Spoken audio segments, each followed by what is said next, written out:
Hola amigos de la caja, esto es Melomanía en 3 minutos y hoy le vamos a presentar un disco, un vinilo de culto que marcó un hito en el movimiento punk de Argentina. Es el compilado Invasión 88 que marcó un antes y un después en la escena punk de la Argentina. Invasión 88 fue grabado entre 1982 y 1988 y editado originalmente por el sello Radio Trípoli. La edición salió en vinilo transparente con un libro que contenía información de las bandas y una especie de manifiesto de la ideología punk universal en general y de la Argentina en particular. La tapa y la contratapa recreaban estéticas del cómic underground. Las bandas que incluían el compilado eran Ataque 77, División Autista, Flema, Ex Heroica, Comando Suicida, Defensa y Justicia, Rigidez Cadavérica, Conmoción Cerebral y Los Barajas. Mientras llegaban al país Iggy Pop y la gira de Amnesty con Sting, Peter Gabriel y Bruce Springsteen, la primavera alfonsinista era solo un recuerdo. Reinaba un invierno austral sacudidos por los levantamientos de Aldo Rico y sus secuaces. En ese contexto, el nihilismo de los 3 acordes y la ética del hazlo tú mismo comenzaban a cobrar protagonismo de la mano de los Violadores, los Laxantes, Trixie y los Maniáticos, los Barajas y Alerta Roja.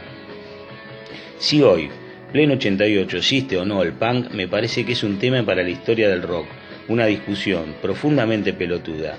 Nadie considera a otro punk, uno se autoconsidera punk, decía por aquel entonces Mauricio Kurbach, más conocido como el monstruo punk, en un editorial que acompañaba la edición del vinilo. Claudio Fernández del sello Malasaña, que luego preparó una segunda invasión, recordaba que por entonces había 2 tribus bien diferenciadas. Estaban los anarcos pacifistas y los anarcos quilomberos. Los primeros tenían ese espíritu militante, letras politizadas y se resistían al capitalismo y la represión policial.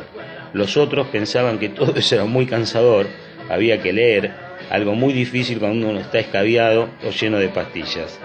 Fueron estos últimos los que grabaron Invasión 88.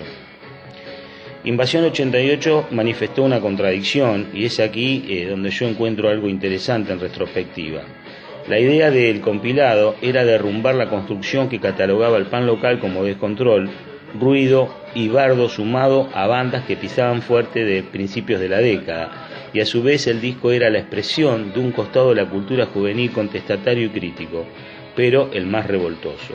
Así como los Barajas, otras bandas se dieron cuenta años después que no comulgaban con el punk del 88. Quedó su formato digital y el legado de algunas bandas míticas, de las cuales solo Ataque sigue vigente. El resto se disolvió sin demasiado suceso, pero el testimonio de su efímera, aunque esencial existencia, quedó registrado en un disco al que no le queda mal el calificativo de legendario. Así que bueno, el disco hoy se puede escuchar por las redes fácilmente y vamos a escuchar 2 pequeños fragmentos. Primero, de una de las bandas que incluye el compilado, que es Rigidez Cadavérica, y segundo, una banda que en mi opinión formaba parte de aquella escena, pero que no fue incluida en el compilado, vaya a saber por qué razones o porque no debían. Así sonaban entonces primero Rigidez Cadavérica y segundo Los Masacre, que por aquellos años 86, 88 tocaba la guitarra el Gordo Wallace, quien se convertiría años después en el implacable cantante que soy. Así que sonaba.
40, no sé qué todavía, ya toca.